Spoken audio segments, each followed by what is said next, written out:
I have been a man who left. That is the truest thing I can say about myself, and I have had 14 years to get honest about it. So I will lead with it rather than bury it somewhere in the middle where it is easier to miss. My name is Cass Aldermore. I was born in Vasper Valley, Nevada in 1837, the son of a man who ranched and a mother who kept his accounts, and between them raised 3 boys who all went different directions the moment they were old enough to choose one.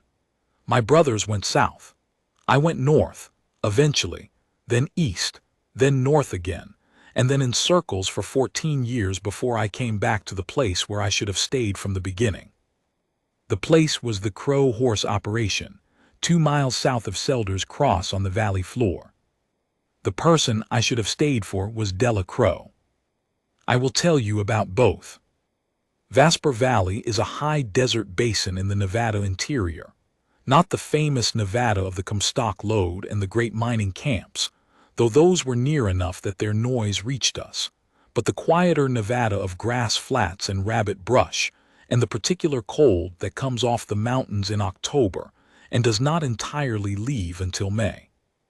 The valley runs roughly north to south, about 40 miles from the Vasper Rim in the north to the dry lake bed in the south, and in 1865 it held maybe 300 people, 11 cattle operations of various sizes, Thomas Crow's horse breeding place, the town of Selder's Cross with its dry goods store and its 2-room schoolhouse and its Methodist church, and not much else that required counting. Thomas Crow had come to the valley in 1851 and had spent the following 14 years building the best horse breeding operation in the district and possibly in the state. He was a deliberate man. Everything he did was considered and then done completely, without haste and without revision, which is the approach of a man who has thought something through before he starts rather than discovering it was wrong halfway in. He applied this approach to his horses. He had a theory about what high desert ranch horses needed to be, not the showy, high-stepping animals that one prizes at territory fairs, but the durable, even-tempered, structurally correct animals that could work a 40-mile circle in August heat without breaking down and could be handled by a 12-year-old without incident. He spent 14 years breeding toward that standard, and by 1865, the Crow horses were what he had intended them to be. He had one child. Della had been born in 1842, the year after Thomas's wife died of a fever that Thomas never talked about, and that the valley treated with the respectful silence communities extend to grief that is too large for ordinary conversation. Della had grown up in the middle of the horse operation, understanding horses before she understood arithmetic, and by the time she was 20, she knew as much about the specific requirements of breeding and training high desert stock as anyone in the valley, including her father, who said so plainly and without false modesty because he was that kind of man. I had known Della since we were children. The valley was small enough that everyone knew everyone's children, and Thomas Crow's place was close enough to my father's ranch that we had grown up sharing fence lines. But I did not know her in the way that matters until we were 16, and she told me, with the flat precision that was already her way, that the bay stallion my father had bought from a dealer in Carson City was going to break down in his right foreleg within 2 years because his pastern angle was wrong, and no amount of good feed was going to fix a structural problem. She was right. He broke down in 18 months, not 2 years. But the assessment was accurate, and the 14-year-old girl who made it had been looking at horses correctly when the dealer who sold the animal had not. After that, I paid attention to her in a way I had not before. Not because of the horse assessment exactly, but because of what the horse assessment told me about how she saw things, which was precisely and completely, and without the social accommodation that most people apply when they think accurate information might be unwelcome. By the time we were 20, we were understood, in the Vasper Valley way, to be heading toward each other. No formal engagement. Thomas Crow had not been asked, and I had not asked Della, because I was 20 and the asking felt like a step toward a permanence that I was not quite ready to make permanent, which is a distinction that made sense to me at the time, and which I now understand was the first symptom of the problem that would occupy the next 20 years of my life. We were heading toward each other. We simply were not there yet. In the spring of 1865, I was 24 and Della was 23, and I met Decker Finch. Decker Finch was the kind of man that the frontier produced in quantity in those years: energetic, persuasive, and in possession of information that was partly true and partly the product of a very confident imagination. He had come through the valley in March of 1865 on his way north, or said he had, and he stopped at my father's place to water his horse and ended up staying 2 days, during which time he told me about the silver he had found in the Alturas Range, and the claim he had staked and the partner he needed, who had to have a working knowledge of hard rock mining and a strong back and an honest character, because Decker Finch, he said, had learned the hard way that the character of a partner mattered more than his technical skill. I had worked the drift mines in Comstock for 1 season, the year I was 20, and I was not an expert, but I was not ignorant, and Decker Finch made the silver sound real enough that I could see it clearly in the way that young men see things that are presented to them with sufficient confidence. I told my father I was going. My father looked at me for a long moment with the expression of a man who has something to say and has decided not to say it, which was his way of respecting my right to make my own mistakes, and he said, "Be careful up there, the passes are still cold." I went to tell Della. She was in the main corral working a 2-year-old filly when I arrived, one of Thomas Crow's training animals, a bay with the Crow characteristic of good bone and calm eye.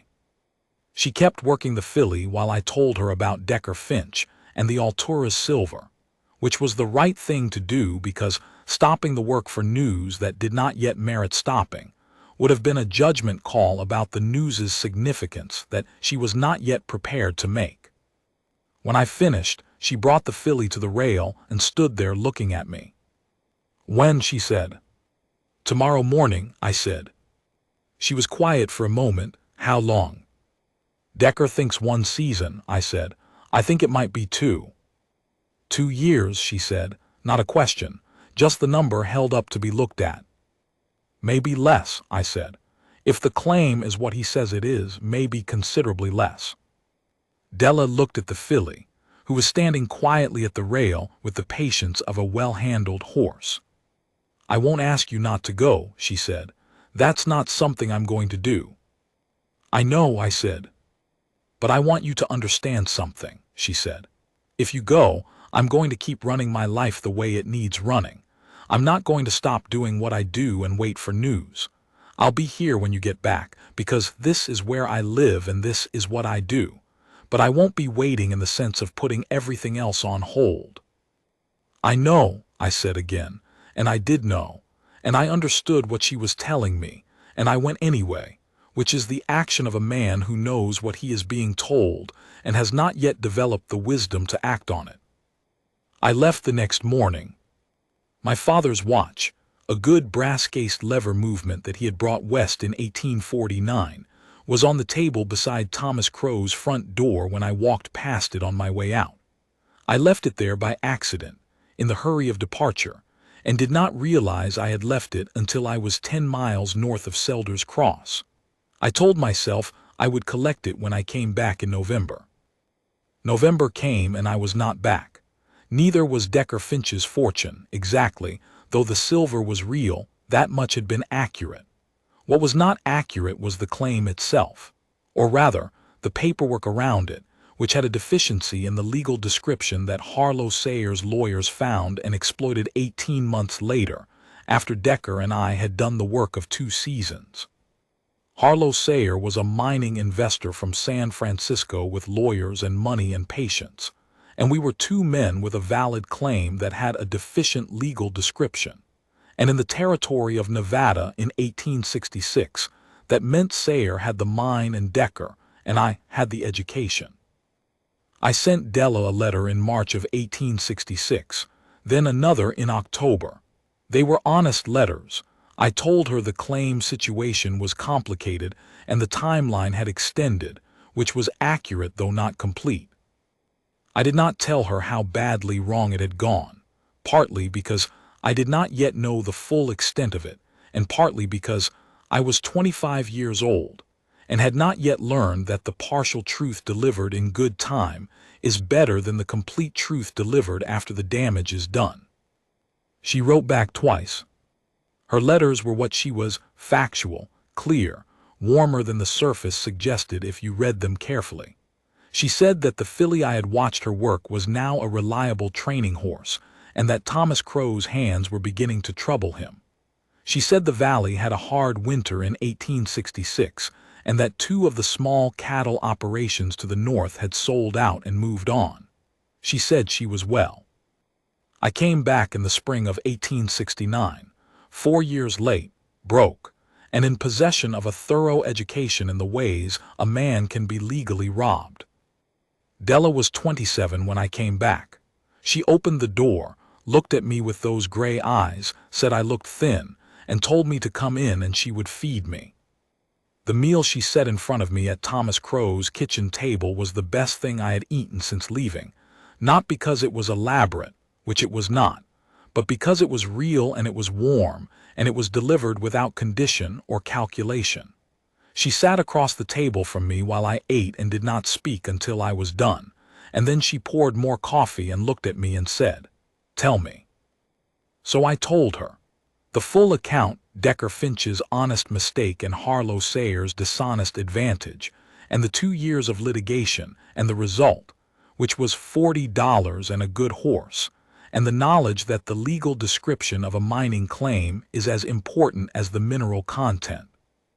I told it plainly, without the self-exculpatory additions that a man is tempted to include when he is accounting for a failure, because Della was looking at me with her precise attention, and I had learned, over the 4 years of letters and their responses, that she would notice any softening of the edges and would not say anything about it but would know, and being known to have softened the edges with Della Crow was a worse outcome than the honest account. She listened without interrupting. When I finished, she was quiet for a moment, looking into her coffee cup.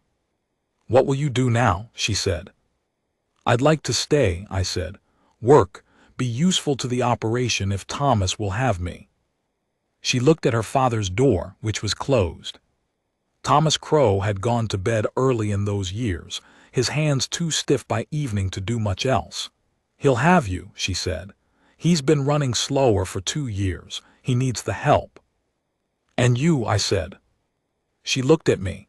"I need the help too," she said. "We'll talk about the rest when you've been here long enough for us both to know what's true." That was fair. That was more than fair. I stayed.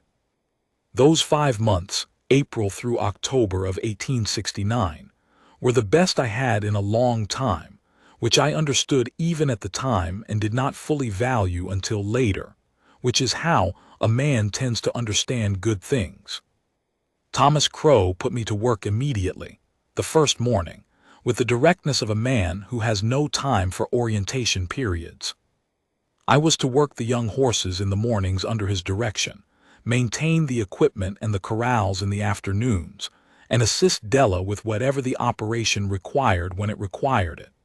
The wages were modest and correct, and Thomas paid them on the 1st of the month from a tin box in the kitchen that he kept with the same precision he applied to everything. I was good at the work. I had always been good with horses, the patience for them, the ability to read their attention and respond to it, the understanding that working a horse is a conversation in which both parties need to be heard. Thomas Crow noticed this the first week and began giving me more complex animals, the ones that needed the most careful handling, the young horses that had been startled by something in their first weeks and needed gentle, systematic reassurance. By the 2nd month, he was leaving me alone with the training work for mornings at a time, while he managed the breeding records and the accounts, which required his hands less than the physical work. Della ran the corrals in the afternoons and worked alongside me more often than not. We did not talk much during the work. Neither of us was given to the kind of conversation that fills silence for its own sake. But we talked in the evenings, on the porch when the weather allowed, at the kitchen table when it did not. And those evening conversations were the longest and most honest I had had with anyone in the 4 years I had been away. She told me, during one of those evenings in July, that she had decided in the winter of 1867 to run the operation as if it were solely hers. Not as a statement about me, she said, not as a decision about us, but simply because organizing her choices around an absence was not useful, and the operation needed her full attention, not attention divided between the present work and the uncertain future. She had started keeping her own breeding records alongside her father's that year, had begun the conversations with the 4 ranching families about contract purchasing, and had taken over the primary training work when Thomas's hands got bad enough to prevent it. I listened to this and understood that she was not telling me as a reproach. She was telling me because it was accurate and because she believed in telling me accurate things. "You built something real here," I said. "I kept what was real and made it more so," she said. "The foundation was my father's. The contract system was yours." She looked at me. "Yes." We were quiet for a moment. The summer night was coming in off the valley floor, warm and full of the smell of sage and dry grass, and somewhere in the corral's crest, the Crow stallion, the animal Thomas had spent 7 years developing, was moving in the dark in his particular slow circuit of the fence that he did every evening. "Della," I said. She looked at me. "I'm sorry I was gone 4 years," I said. "I am. The silver was real and the decision to go was not crazy, but I should have come back sooner and I should have written more often, and I'm sorry." She was quiet for a moment. "I know," she said. "I could tell from the letters." She paused. "The apology is accepted. What matters now is what happens from here." What happened from here, in October of 1869, was that I left again. A man named Perrault came through the valley in August of that year, a cattle operator from New Mexico, broad through the shoulders, with the organized energy of a man who has a plan and is in the process of executing it. He came to look at Thomas Crow's horses for his remuda and ended up staying a week because he could see immediately that the Crow animals were what he needed, and he wanted to understand how they had been produced. He spent the week asking Thomas and Della careful questions, which they answered with the directness of people who have nothing to protect. And in the evenings he talked to me, having identified quickly that I was the person on the operation who combined knowledge of the horses with the kind of frontier experience his plan required. His plan was a cattle drive. His entire New Mexico herd moved north to Wyoming the following spring, 400 miles across mixed country that included 3 significant river crossings and 2 mountain passes, with a remuda of 40 horses that needed to perform correctly from the first day to the last, or the whole enterprise fell apart. He needed someone who understood horses well enough to manage the remuda across that kind of distance and terrain, and he was prepared to pay well and to offer a profit share on the drive if it came in within schedule. And if I was interested, he could offer me a partnership position in the Wyoming operation he was establishing after the drive. I will not pretend the offer was not good. It was very good, better than anything available to me in Vasper Valley in 1869, where Thomas Crow's modest wages were the ceiling of what the operation could pay, and where my $40 had dwindled to $23 over the summer. I was 28 years old, and the Wyoming operation Perrault described was the kind of thing that a man in my position could not manufacture on his own. I told Della that evening. She was at the kitchen table with the ledger, making her August records in the neat, precise hand that I had come to know as one of the most reliable things in my life.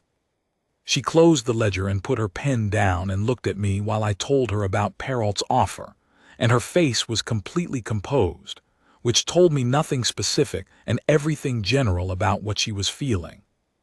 When I finished, she was quiet for a moment. "It's a good offer," she said. "It is," I said. "You'll take it," she said, not a question. "I'm thinking about it," I said. She looked at me for a long moment with those gray eyes. "Cass," she said, with the particular patience of someone who is about to say something once and only once, "I am not going to tell you to stay. I told you that in '65 and it is still true. What I will tell you is that if you leave, I will keep doing exactly what I am doing because this is what I do and this is where I live. And I will tell you that I am," she stopped. "I am not going to perform a feeling about this. The situation is what it is. You have a decision to make and I am not the right person to make it for you." "What do you want?" I said. She looked at the ledger. "I want you to want to stay," she said. "That is different from wanting you to stay." I did not understand the distinction completely at the time. I have had 10 years of living with Della to understand it now, and what she meant was this. She did not want me in Vasper Valley because she had asked me to be there. She wanted me to want to be there of my own clear choice. Because a man who stays because he has been asked to stay will eventually leave when the asking feels like a constraint. Whereas a man who stays because he genuinely wants to be there will stay because the wanting is its own reason. I was 28 and not yet capable of understanding this, and I left in October. The New Mexico drive paid. Not on Perrault's schedule. Nothing in the frontier ever goes on schedule, and Perrault was optimistic about river crossings in the way that men who have done a thing successfully once are optimistic about doing it again. We lost 4 days at the first crossing and 3 more in the mountain passes, and the profit share was reduced accordingly. But the drive came in, and Perrault was a fair man who paid what he owed and acknowledged the delay was the country's fault and not mine. By the time we reached Wyoming, it was October of 1870, and Perrault's Wyoming operation was beginning in the specific chaos of a new enterprise, land to be broken in, stock to be managed in unfamiliar country, neighbors to be assessed and relationships to be built. He put me in charge of the horse side of the operation from the first week, and I was good at it, and the work was genuinely interesting, and I told myself I would go back to Vasper Valley when the Wyoming situation was stable. I wrote to Della in November of 1870. I told her the drive had paid and the Wyoming operation was underway, and that I expected to be back in the valley before long. She wrote back in January of 1871. Thomas Crow's hands had gotten worse over the winter. The stallion Crest had sired an exceptional crop of foals in the fall, 9 of them, 7 of which were what she had hoped for. The contract ranchers were pleased with this year's animals. She was well. I read that letter and wrote back in April. I should have written back in February or gone back in person, but the Wyoming spring was busy, and there was always the next thing that needed managing before a man could leave, and I was good at finding the next thing. In 1871, Perrault offered me the partnership stake. A real stake, not wages but ownership, tied to the horse division's performance and building toward a genuine share over 5 years. I took it. I told myself this was the last thing, the thing that would set everything right, after which I would return to Vasper Valley with something real to offer. I wrote to Della and told her. She wrote back and said she was glad things were going well. Thomas Crow had died that spring in April, quietly in his own bed, the way a man who has done his work completely and correctly tends to go. She said she was continuing the operation. She said she was well. I read that letter 5 times and then put it in my coat pocket and carried it for 2 months. I should have gone back for the funeral. I did not. The spring was impossible, I told myself, and by the time I could have gone it would be too late for it to matter, which was accurate and also a convenient way to avoid the fact that I simply did not go. I am not proud of this. I am telling it as it was, not as I wish it had been. I came back in December of 1873. I had the Wyoming stake by then, not yet large, but real, with cattle and horses and a working claim on a genuine share of a genuine operation. I was 32 years old, and I rode into Selder's Cross with the particular straightness of a man who has finally got something to show and knows it, which is a posture I now understand as being approximately half justified and half vanity. The Crow place had changed. The house was the same, but Della had expanded the working corrals and added a storage barn on the eastern side, and reorganized the paddock arrangement in a way that made the daily work more efficient, morning to evening flow from the breeding stock through the training animals to the worked horses, each paddock adjacent to the next in the sequence. I could see immediately that this had been her design, not her father's, because Thomas Crow had organized the corrals around the logic of the animals' needs, and Della had reorganized them around the logic of the work, which is a more sophisticated approach, and one that Thomas would have appreciated. She opened the door. She looked at me with those gray eyes and she said, "You look better than the last time." "I am better," I said. "I've got something to show for the years." "Come in," she said. "I'll make coffee." She made coffee and I sat at the table and told her about the Wyoming operation, Perrault, the drive, the horse division, the stake. I told it straightforwardly, and she listened with her full attention, asking 2 or 3 specific questions about the horse division's breeding program that were the right questions, the ones that went to whether the operation was actually what I was describing or a version of it that was more favorable than the facts. When I had finished, she looked at me for a moment. "You're doing well," she said. "I am," I said, "and I've been thinking, Della." "About what?" she said. "About this," I said. "About Vasper Valley, about whether it's time to." "To what?" she said. Not gently, just precisely. I stopped. The thing I had been building toward in my head for the 3-day ride from Wyoming suddenly felt less solid in the presence of her attention. "To come back," I said, "properly." She was quiet for a moment. She looked at her coffee cup and then at the window and then at me. "What does properly mean?" she said. "Stay," I said, "not just for a season." "With a stake in Wyoming," she said. "I can manage the Wyoming stake from here partly," I said, which was not entirely true. "Or I can work something out with Perrault." She looked at me for a long moment. The firelight was in the room. She had a good fire going because December in the valley is cold. And the light was on the brass case of my father's watch on the mantel, which I noticed for the first time that evening and which has remained in my memory as sharply as anything from that winter. "Cass," she said, with the patience that was always hers, "I want to ask you something and I want an honest answer." "Yes," I said. "Do you want to be here," she said, "or do you want to be here? Because those are different things and I can tell the difference." I sat with that for a long moment. The fire crackled. Somewhere outside one of the horses moved in the corral. "I'm not sure," I said, which was honest. She nodded once slowly, as if this confirmed something she had already known. "Then stay for the winter," she said. "Work the operation. See what you want at the end of it." I stayed through the winter and into the spring. It was the best winter I had spent anywhere. The work was real and the horses were exceptional, and the evenings at Thomas Crow's table with the ledger open between us were the best part of every day. By March, I had a clearer answer to her question than I had had in December. And then Perrault sent word that there was trouble in Wyoming.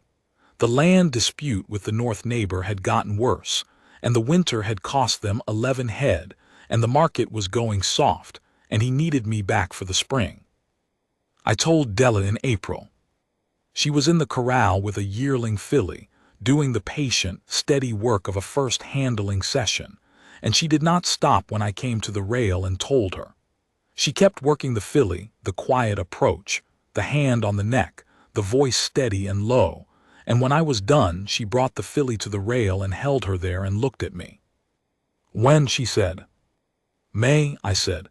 "Perrault needs me by the 1st week of May." She looked at the filly's neck, smoothing the hair along the crest. "All right," she said. "Della." "It's all right, Cass," she said. "Go." I left in May of 1874. My father's watch was on the mantel when I walked out the door, and I looked at it, and I told myself I would come back in the fall when the Wyoming situation was resolved. I did not come back in the fall. I stayed 5 years.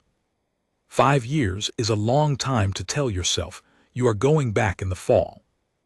I told myself this in the fall of 1874, and the fall of 1875, and the fall of 1876, and the fall of 1877, and the fall of 1878, and each time there was something true in it. The Wyoming operation was genuinely complicated. Perrault genuinely needed me. The land dispute genuinely went on longer than it should have, and each time the true thing was also a convenient thing, which is the most dangerous kind of true thing, because it allows a man to believe he is being reasonable when he is being a coward. I wrote to Della, not often enough. Once in the spring and once in the fall mostly, which is not much for 5 years but was what I managed. And what I managed was shaped by the fact that the letters were hard to write because they required me to be honest about where I was and what I was doing. And being honest about that required me to look directly at the gap between where I was and where I should have been. And I was not yet ready to look at that directly. Her letters came back with the regularity that was hers, not often, but reliably, arriving exactly when enough time had passed that a response was due.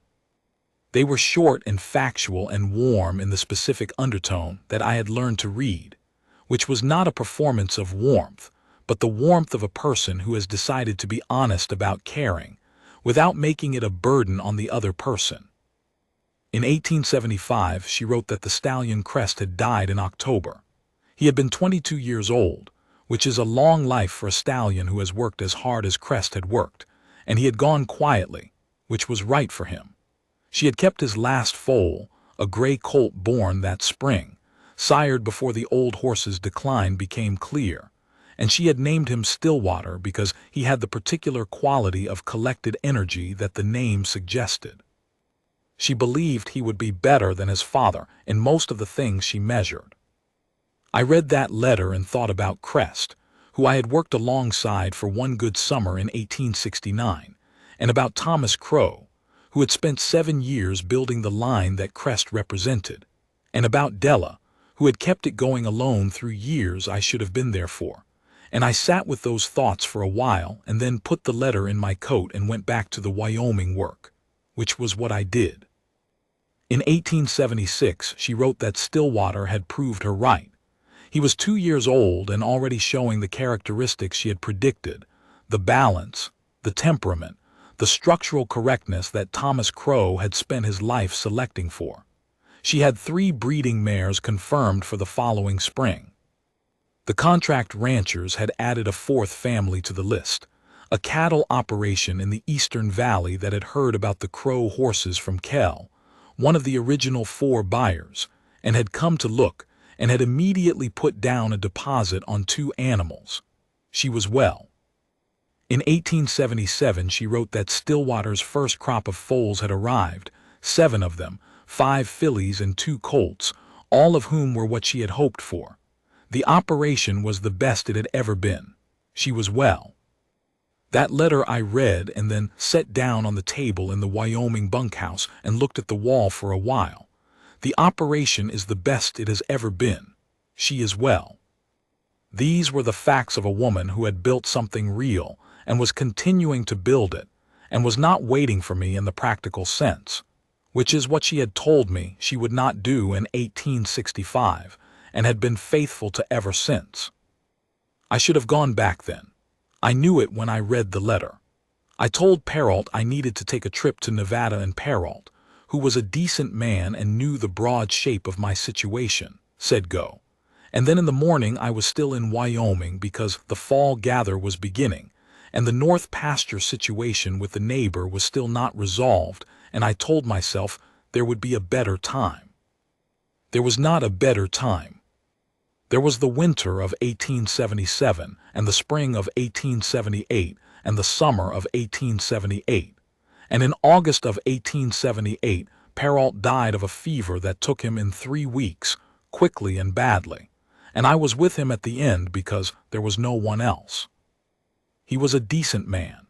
I have said that already, and it bears repeating because decent men are not as common as the world pretends, and Perrault was genuinely one, fair in his dealings, honest about his mistakes, capable of the specific kind of generosity that does not call attention to itself.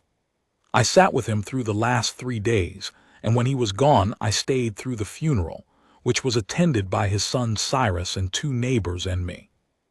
Then Cyrus Perrault told me about his plans.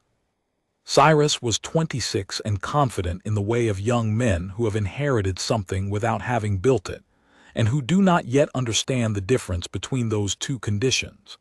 He had strong opinions about the cattle side of the operation and no interest in the horses, which he called a cost center and a distraction from the primary business. He had spoken to an auction house in Cheyenne, he said, and the fall auction was in 6 weeks, and he had decided to liquidate the entire horse division and use the capital for a cattle expansion he had been planning. I told him the horse division was profitable and that the breeding stock had been built over years and could not be reconstructed from an auction. He listened with the polite attention of a man who has already decided and is waiting for the other person to finish. Then he told me that my partnership stake was tied to the horse division's operational performance, and that with the division liquidated, the stake had no mechanism for return, which his father's lawyer had confirmed. I sat with this for a moment. "You understand what you're doing," I said. "I'm running my father's operation the way I think it should be run," he said. "Your father built the horse division because it was the right thing to build," I said. "He understood that the remuda quality was what made the cattle drives work. You pull the horses out and you weaken the cattle side." "I appreciate your perspective," Cyrus said, which was not an agreement. The horses sold at the Cheyenne auction in October of 1878. I was there for it because I had nowhere else to be, and because I could not make myself not be there. The breeding mares went for less than they were worth, as breeding stock always does at auction, where the buyers are looking for working animals and cannot assess the genetic value of what they are buying. The young horses went better. Altogether, it was a painful morning. I rode out of Cheyenne with $22, my horse, my saddle, my gear, and the coat with Della's last letter still in the pocket. I did not consider any direction except south and west. I rode into Selder's Cross on a Thursday in March of 1879. The mud of Main Street was the same mud it had always been, the particular heavy clay of the valley floor that does not drain properly and makes a mess of everything from November through April. The dry goods store had a new sign. The church had been repainted. Otherwise, the town was what it had been. I rode south on the Valley Road. The Crow place was larger than I remembered, not the house, but the working infrastructure around it. A new barn to the east of the original, newer and larger. The corrals expanded and reorganized in the way I had seen beginning in 1873. The paddocks running in a clean sequence from the breeding stock down through the training animals. And in the far eastern paddock, moving in the morning light with the easy lope of a horse that has been well bred and well handled, a gray stallion that I recognized as Stillwater even from the road. He was better than Crest. I could see that even at distance. The balance in his movement, the way he carried himself, these were the things that Thomas Crow had spent his life selecting toward, and that Della had continued selecting toward. And in Stillwater, the work of 30 years of careful breeding was visible in every step. I tied my horse at the fence and stood there. The gray came to the paddock rail and looked at me with the calm assessment of a horse that has been handled correctly from birth and has no reason to be anything other than curious. I put my hand out and he smelled it and looked at me some more. "He's a good judge," Della's voice said from behind me. I turned.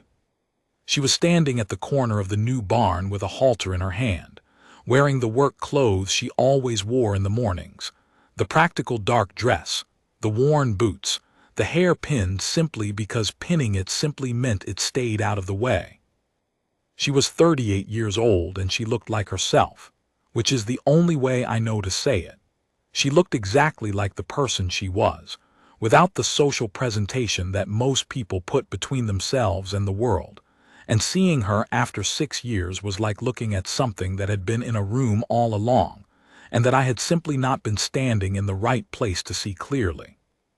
"He smelled my coat and didn't walk off," I said. "That speaks well of him." "He smelled worse," she said. She walked past me to the paddock gate, haltered the gray with the practiced ease of a woman who has done this 10,000 times, and led him to the barn. She did not look at me again until the gray was in his stall and the halter was hung. Then she turned and looked at me with those gray eyes. "You look thin," she said. "I know," I said. "Come in," she said. "I'll feed you." She fed me at Thomas Crow's kitchen table, which was the same table, at the same place, in the same kitchen, with the same firelight on the brass of my father's watch on the mantel above the fireplace. The watch had not moved in 14 years.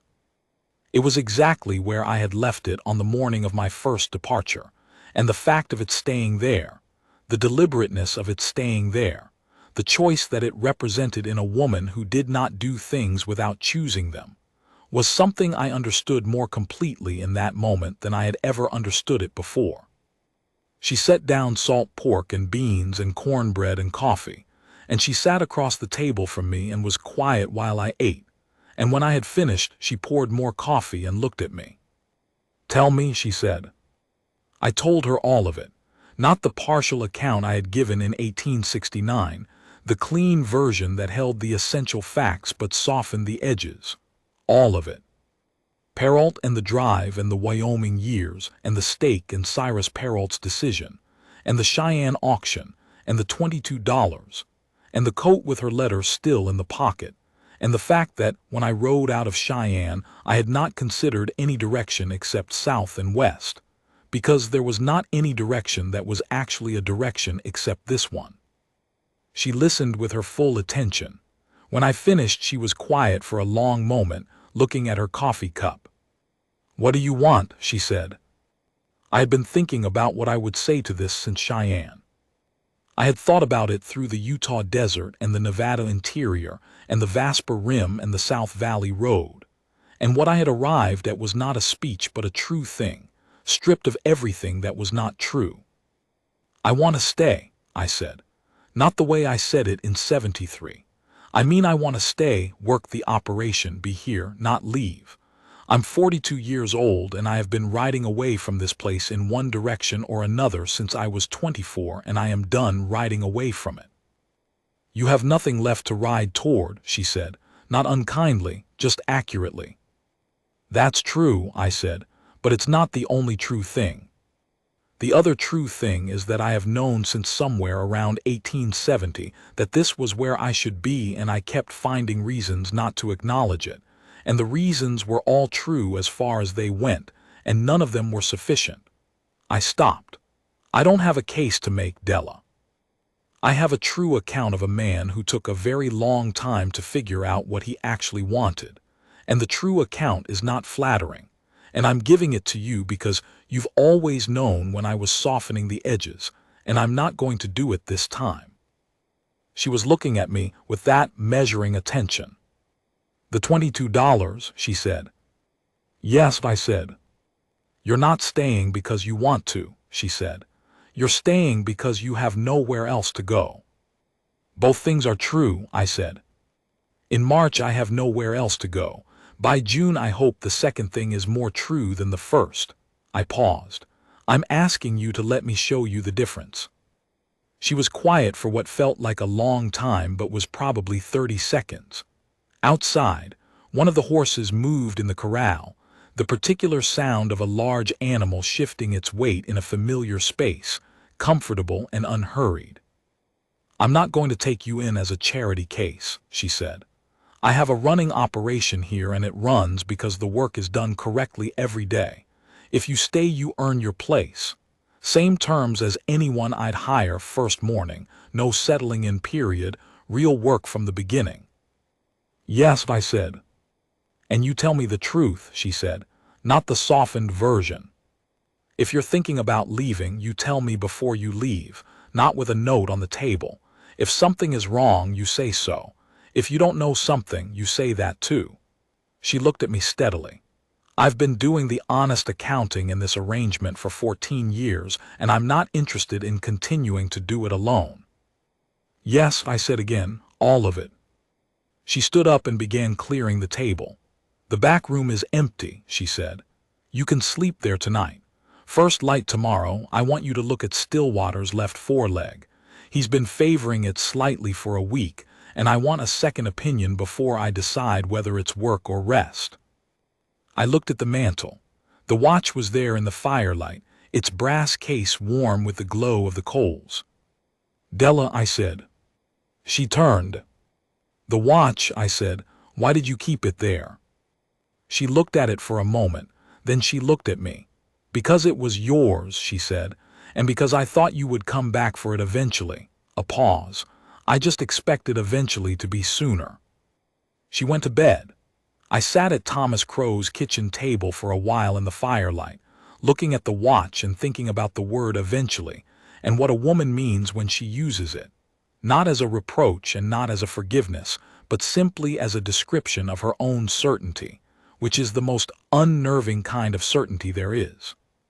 Stillwater's foreleg was a soft tissue inflammation in the fetlock joint, exactly as Della had suspected.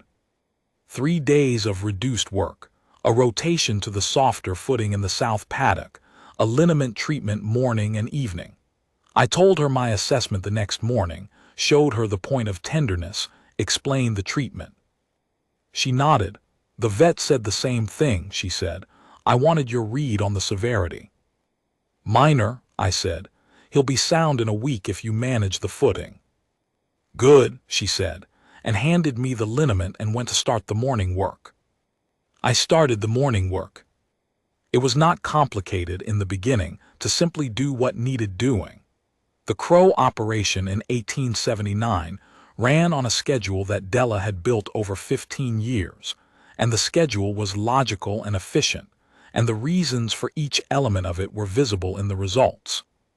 I fit into it the way a piece fits into a well-designed whole, not perfectly at first, because I had to learn the specific rhythms of this particular operation, but quickly, because the underlying logic was clear, and I had spent enough years with horses to read that logic without needing it explained.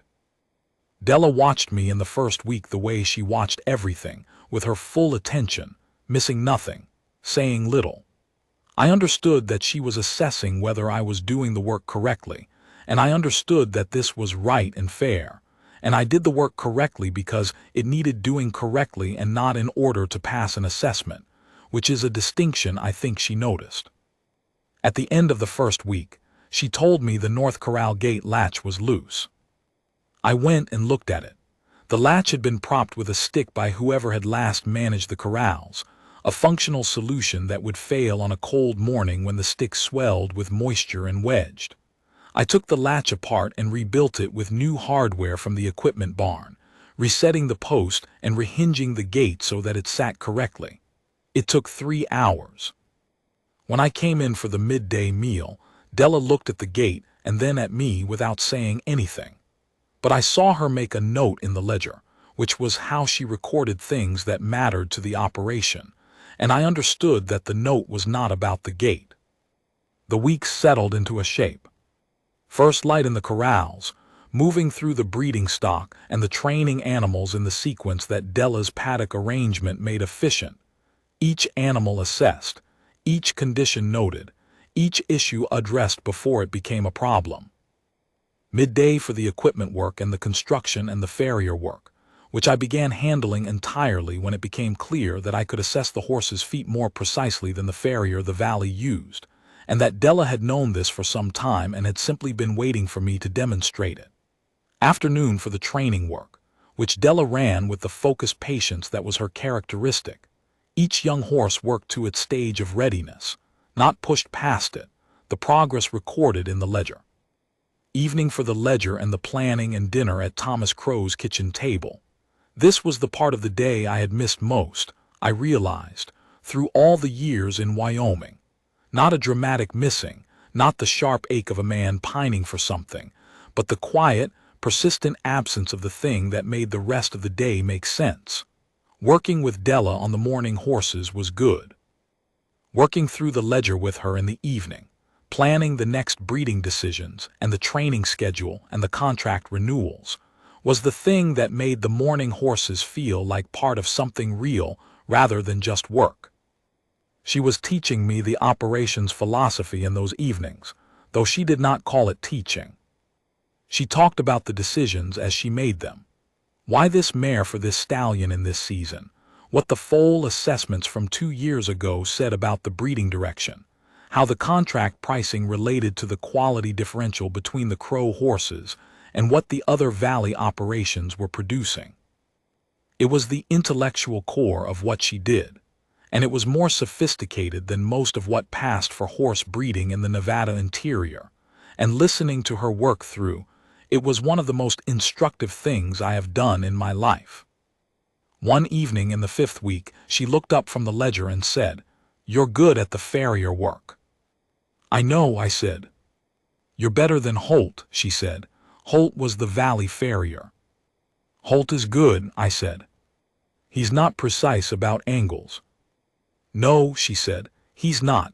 I've known that for 3 years and I've been managing around it." She paused. "I won't have to manage around it anymore." It was a simple statement about the work. It was also something else, and we both knew it, and neither of us said so, which was the right call. In May, one of the contract ranchers came for his spring horses. His name was Aldous Fenn, and he ran cattle in the Northern Valley and had been buying Crow horses for 9 years, since Thomas Crow was still well enough to manage the sales himself. He came with his son, a young man of about 20 who had his father's eyes and his mother's caution, and they spent a morning looking at the 3 animals Della had prepared for them. Fenn was a quiet, careful man who looked at horses the way Della did, with patience and without hurry, taking the information in before forming an opinion. He worked through the 3 animals methodically, watching them move, checking their feet and their teeth, asking Della specific questions about their training histories that she answered from the ledger. At the end of the morning, he looked at me. "You've been doing the training work this spring." "Alongside Mrs. Aldermore," I said, which was not yet accurate as a legal matter but was the truth of the situation. He nodded. "The bay gelding is the best trained animal I've bought from this operation," he said. "I've been buying here 9 years, and this one is the best." Della said, "I'll make a note of that," and she did in the ledger in her neat, precise hand. That evening she showed me the note. "Fenn is not easy to impress," she said. "I know," I said. "He's right about the bay. The bay's training was better because we had 2 sets of hands on him at the right stages." She looked at me. "Yes," she said, "that's what I thought." We were at the table with the ledger open, and the fire burning down to coals, and the watch on the mantel catching the last of the firelight, and I had been working up to something for 3 weeks. "Della," I said. She looked up from the ledger. "I want to ask you something," I said, "and I want to be clear about what I'm asking and why." She set her pen down. "All right." "In March," I said, "I told you I wanted to stay because I had nowhere else to go. That was true. It is still true in the factual sense. I have nowhere else to go. But it is no longer the primary true thing. The primary true thing now is that I have been on this operation for 3 months, and I have not once thought about Wyoming or Utah or any other direction. I have thought about Stillwater's foreleg and Fenn's bay gelding, and what the breeding decisions this fall should look like, and whether the South Paddock footing is going to hold through the dry season." I stopped. "And I have thought about you. Every morning when I come in from the first corral round and the watch is on the mantel and you are already at the ledger. Every evening at this table. Every day." She was looking at me with the gray eyes and the measuring attention. "I'm not asking you to forget the 14 years," I said. I'm not asking you to pretend the history is different than it is. I'm asking you to consider whether the man who has been here for 3 months doing the work correctly is the man you wanted to be here. And if he is, whether you would be willing to let him stay as something more than a hired hand. The fire had burned all the way down to coals. The room was warm and quiet, and outside the horses were moving in the night corral in their unhurried way. Della was quiet for a long moment. "You rebuilt the gate latch," she said. "Yes," I said. "You told me Stillwater's inflammation was minor when it could have sounded more serious and given you an excuse to appear more necessary," she said. "You told me what it actually was." "Yes," I said. "You told Finn the truth about the Bay's training timeline in March when he asked about availability, even though a shorter timeline would have been better for the contract." "Finn needed accurate information," I said. "He runs a real operation. He can plan around an honest timeline. He can't plan around a false one." She nodded slowly, as if she had been checking items against a list in her mind and had reached the end of it. "The man who has been here for 3 months," she said, "is the man I always thought you were. I was waiting for him to be what he actually was, rather than what he was on his way toward being." "Is that yes?" I said. "That is yes," she said, "on the condition that we're clear about what yes means." "Tell me what it means," I said. "It means you are here," she said, "not as a visitor who has decided to extend his stay, not as a man who is between situations. Here, with your name in the ledger and your work in the corrals and your honest account of things when they go wrong." She looked at me steadily. "And if you ever feel the pull to ride in a different direction, you tell me before you do, and we talk about it like two people who are running a thing together and have an equal say in the decisions. Can you do that?" "Yes," I said. "Then yes," she said, and picked up her pen and wrote something at the bottom of the May ledger page and turned it toward me. She had written both our names, hers in her neat, precise hand, and below it a blank line that she had left for mine. I picked up the pen and signed. "We married in July at the Selders Cross Methodist Church, in the particular afternoon light of a Nevada summer that comes through the west windows and makes the whole interior go gold." The 4 contract ranchers came, and Kell brought his wife, who had known Della since they were girls, and Finn came with his son. And there were people from the valley who had known Thomas Crow, and people who had not but who came anyway because the Crow operation was known through the district, and a wedding at the Crow place was a thing worth attending. Reverend Mast performed the ceremony with the straightforward solemnity that he brought to all things, and we said what needed to be said. And when it was done, Della looked at me with those gray eyes, and the thing in them was not what I had expected, which was relief or satisfaction. What was in them was the same quality of attention they always had, clear and steady and without performance, and what it said was simply, "There you are," as if I had been somewhere else for a long time and had now come into the room where she had always been standing. We signed the operations main ledger that evening, at Thomas Crow's kitchen table, with the fire going and the watch on the mantel. 2 signatures at the bottom of the July page, Della's first, mine below, in a hand that is larger and less careful than hers but which I am working on. The spring of 1880 brought Stillwater's first full crop, as the operation's primary stallion. He had covered 6 mares the previous fall, and 5 of the 6 produced 2 colts and 3 fillies, all of them correct in the ways that the Crow breeding philosophy measured correctness. We assessed them in the first week of April, going through each foal methodically in the way that Della had been doing since she took over the records in 1867, noting the conformation and the temperament and the early movement in the ledger's precise columns. They were exceptional, not in the showy sense, not animals that would stop a man at a territory fair with their height and their action.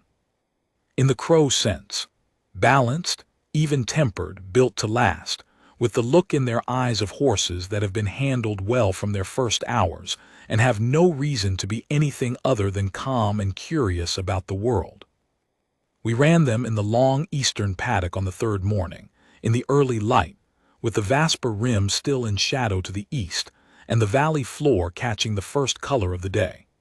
5 young horses moving in the cool spring air, their legs still carrying the slight awkwardness of youth, their action already showing the characteristic Crow balance that would settle and refine through the coming months. Della was at the fence beside me. We watched them run, the easy extended trot, the occasional burst of speed when one of them found a reason for it, the return to the group that is the instinct of well-socialized horses. After a few minutes she put her hand in mine without looking at me, the way she does things quietly, without ceremony, because the thing is the thing and does not require announcement. "Stillwater's better than Crest," I said. "Yes," she said, "I thought so from the beginning. Your father would have been pleased with him." She was quiet for a moment. He would have asked me what I thought, and then agreed with what I said, and then made a note in the ledger, she said, which is what he always did when I got something right. "Smart man," I said. "He was," she said. "He knew what he knew, and he knew what other people knew, and he kept track of both." She paused. "You're like that with the horses. You know what you're looking at." "I learned from good teachers," I said. She glanced at me sideways, the thing that comes before a smile with her, the acknowledgement without the display. "Some of them," she said. The 5 foals were running in the morning light, the dust coming up pale gold around their legs, and the gray Stillwater was at the far fence watching his offspring with the calm assessment of a horse that has done what he was bred to do and knows it. "I want to tell you one more thing, and then I will stop, because this is not the kind of story that requires a long ending. It is the kind that wants to set down its last piece and let the reader see it whole. In the fall of 1880 I came in from the morning corral work and poured coffee at Thomas Crow's kitchen table and looked at my father's watch on the mantel. This was something I did every morning, a habit that had formed without my deciding to form it, the way the right habits tend to form. The watch was there. It was always there. It had been on that mantel for 15 years, through the 4 years of the first absence and the seasons of the returns and the 5 years of the second absence, and it had not moved because Della Crow did not move things that were waiting to be in their right place. I thought about the morning I had left it there, the March morning of 1865, the hurry of departure, the 10 miles north before I realized it was gone. I thought about coming back to it 4 years later and leaving it again. I thought about all the mornings in Wyoming when my father's watch was not on a mantel in front of me but somewhere in my coat pocket or in the bottom of a saddlebag, not lost but not right, the way a thing is not right when it is in the wrong place. Della came in from the barn, pulling off her work gloves, and she looked at me looking at the watch. "You do that every morning," she said. "I know," I said. "What are you looking at?" she said. I thought about it for a moment. "The right time," I said, "in the right place." She looked at the watch, and then at me, and the thing in her eyes was the warm, clear, specific thing that is hers, and that I have been seeing every morning for 2 years now, and that I expect to see every morning for however many more I have coming. "It's kept good time," she said. "It has," I said. "Better than I did for a while." She poured her coffee and sat across from me at Thomas Crow's table, and we opened the ledger to the fall accounts, and the horses were running in the morning paddock, and the Vasper rim was throwing its first color over the valley, and it was enough. It was more than enough. It was everything that had been here all along, waiting for me to stop riding in the wrong direction and come home.